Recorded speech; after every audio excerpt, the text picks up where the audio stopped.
Bare-knuckle fighting has grown exponentially, and our next guest believes every fighter has a story.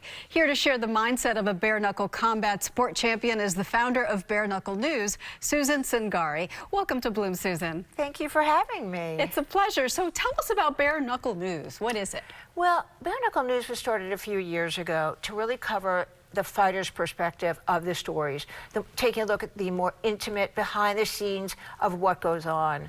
And I just love the sport so much. The fighters have become sort of like my second family. And each fighter has their own story to tell. And it's just been very interesting to find out how they get prepared, how they get mentally prepared for the fight, and some of the trials and tribulations they go to just to even get to the fight. So the preparation is both mental and physical. Can you speak a little bit about what goes into that process? Well, actually, it's more mental than it is physical. I mean, they are connected, but the fighter has to really feel that he has to go in there, or she has to go in there, and feel mentally that they're gonna win. They're gonna take that fight. So it's a lot of prep work there ahead of time, just to kind of mentally perspective in your head, I've got to get there. They've got to get their confidence levels up. And it's interesting to note, what I find fascinating about the sport is when they lose afterwards, how do they get back in there and go back into a fight? How do they get mentally prepared from a loss to go back into the fight? It just shows their character, and it just shows their determination and their honesty for the sport. So it's really a fascinating opportunity for me to be involved, and I'm so grateful. Oh, I'm sure. And so what have you learned about the mindset that it takes to be able to handle the kind of pressure that you described to win, and then the resilience to get back up and try again? Well, I would say most fighters, if they're a fighter, they're used to it. You know, they prepare for it, they go in, they know they may win, they know they may lose. If they're injured, then they may not be able to come back as quickly as possible. Dave Feldman at BKFC has set up a terrific program for the fighters for, insurance purposes and also to help with their medical expenses.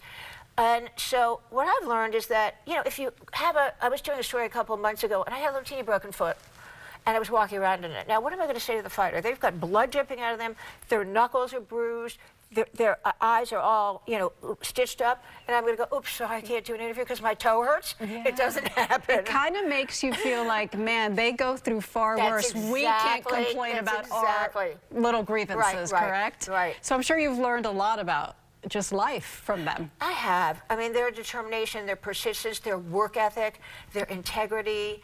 And it's very fascinating to see two men or two women just go in there, right inside that fight, and they appear like they hate each other.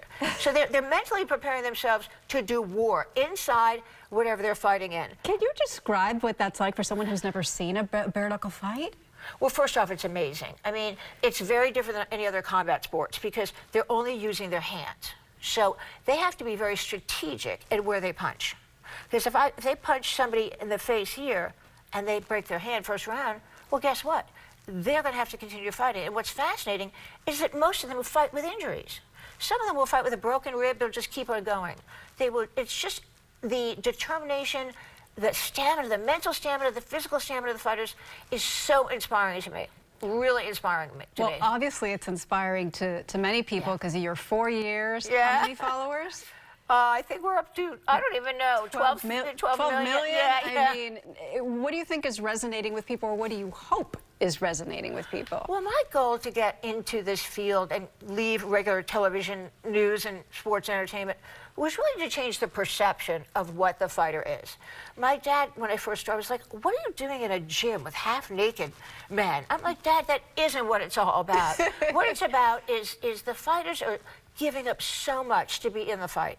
They oftentimes will leave their family and go for 6 or 8 weeks to train a specific camp. They're family men. They're not what we seem to look of them as. A lot of times when people are fighting, they get a bad reputation. But they go back to their families after the fight, and they're basically right back in the gym again on Monday morning. And you bring those stories to everyone. Susan, thank you for being here. Thank you for having me. You're welcome. And we'll post this story on BloomTampaBay.com, along with more information about a match that's coming up on Friday. We'll be back with more Bloom right after this.